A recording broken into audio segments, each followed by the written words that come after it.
Hello guys, তোমরা সবাই কেমন আছো? আশা করি ভালো আছো। আর আমিও ভালো আছি। আর আমার ভিডিওটা এখন থেকে স্টার্ট করছি। ভিডিওটা দেখতে থাকো, সঙ্গে থেকো আর ভালোবেসো।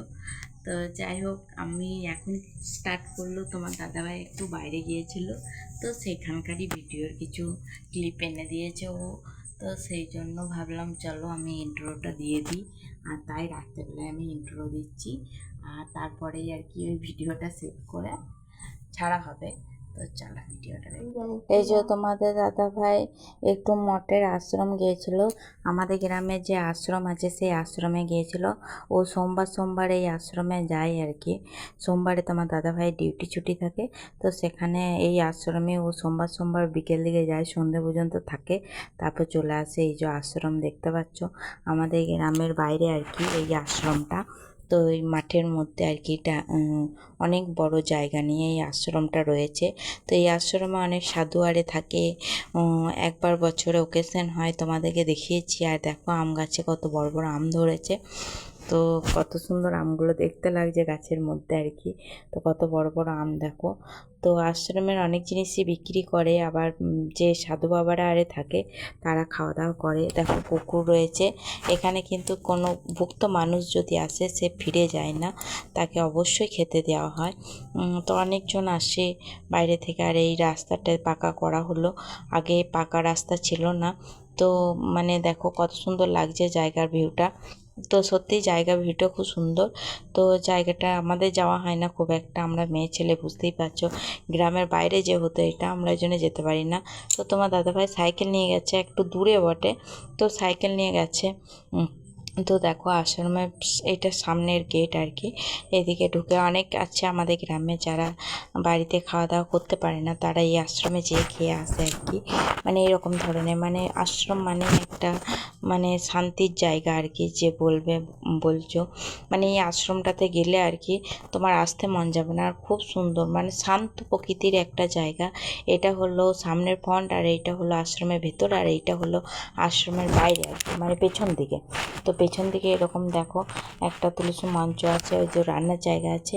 এখানে যখন সেই বিরাট আশ্রমের যে আয়োজনটা হয় আর কি মঠের, তো তখন এখানে রান্না বান্না করা হয়, এই জায়গাটাকে পরিষ্কার পরিচ্ছন্ন করা হয়।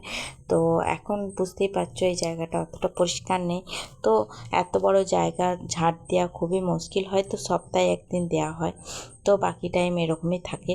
তো কোনো অকেশন এলে তখন পরিষ্কার করা হয়। সামনের ফ্রন্টটা সবসময়তেই পরিষ্কার রাখা হয়। এটা হলো পেছন, যেহেতু দেখো সামনের জায়গাটা একটু পরিষ্কার করে দিয়েছে, এখানটা মন্দির আছে বলে। তো এই জায়গাটা পুরোটাই আমাদের মঠের আশ্রমের জায়গা। বুঝতেই পারছো কত বড় জায়গা। আর এই জায়গায় মানুষজন এসে মানে থাকতেও পারে, মানে যারা আর কি শান্ত প্রকৃতির মানুষ হয় আর কি। তো শান্ত জায়গা ভেবে এই জায়গাটা সত্যি খুব সুন্দর জায়গা আমাদের। তো এই জায়গাটার মধ্যে গেলে মনের মধ্যে একটা শান্তি আলাদা আসে। তো কেউ যদি মানে কোনো দিন মনের মধ্যে খুব দুশ্চিন্তা আরে করছো, মানে মনটা শান্ত নেই আর কি, সেই টাইমে যদি এই আশ্রমে যেয়ে বসা হয়, রাধাকৃষ্ণের নাম করা হয়, তো সত্যি মনে একটা শান্তি চলে আসে। সেই শান্তি হয়তো কোথাও গেলে পাবে না, এরকম ধরনের একটা শান্তি অনুভূতি হয়। তো সত্যি যারা মানে ভগবানকে মানো বা ভগবানকে সত্যিই ভালোবাসো, তারা এই শান্তির জিনিসটা বুঝতে পারবে অবশ্যই। তো রাধাকৃষ্ণ সবারই মানে মনের মধ্যেই থাকে, বুঝতেই পারছো। তো এই জায়গাটা আমাদের খুবই প্রিয় আর খুবই ভালো লাগে। তো যাওয়া হয় না আসলে, অনেকটা দূর হেঁটে যেতে হয় অনেকটাই। তো তোমার দাদাভাই এই সোমবার সোমবার এই আশ্রমটাতে যায়, সোমবারে যেহেতু ছুটি থাকে সেই জন্য। আর এই যে আশ্রমের জায়গাটা, এটা পেছনে এটা বড় গেট আছে দেখো। আর মাঠের মধ্যেখানে তারপরে বাইরে আর কি মাঠ আছে, প্রচুর বড় মাঠ। দেখো সবাই ধান চাষ করেছে, ধান ফুলেও গিয়েছে আর কি। তো এই মানে মাঠের শেষ প্রান্তে এই মানে আমাদের গ্রামের শেষ প্রান্তেই আশ্রমটা। আমাদের গ্রামের শেষ মানেই আশ্রম। তো মঠের নাম হিসেবে, মঠ হিসেবে আমরা আশ্রমটাকে চিনি। তো তো আজকের ভিডিওটা এখানেই শেষ করছি। যদি ভালো লেগে থাকে অবশ্যই লাইক কমেন্ট শেয়ার করে দিও, আর ভিডিওগুলো দেখতে থেকো। আর আমাদের এখানে যেহেতু গাজন হলো, তো সেই গাজনেই আর কি রাত জাগা হয়েছে আর কি। মুখ চোখের অবস্থা একদম ভালো নেই, মানে শরীর ভালো লাগছে না আর কি, কদিন খুব খাটালি হয়েছে, তো সেই জন্য। তো তো বাড়িতে লোকজনও এসেছিলো। তো বাড়ির লোকজন খাওয়া দাওয়া সেই সব কিছু তোমাদের সঙ্গে শেয়ার করতে পারিনি, কারণ গাজনের ভিডিওই শেয়ার করছিলাম তোমাদের সঙ্গে, যেহেতু বছরে একবারই গাজন আসে। তো সেই জন্য গাজনের যে নিয়ম উপলক্ষ হয়েছে তো সেগুলোই শেয়ার করেছি তোমাদের সঙ্গে। তো সেইগুলো দেখতে তোমাদের যদি ভালো লেগে থাকে অবশ্যই লাইক কমেন্ট করো। আর এটা হলো আমাদের গ্রামের গাজন, তো সেই জন্যই তোমাদের সঙ্গে শেয়ার করলাম।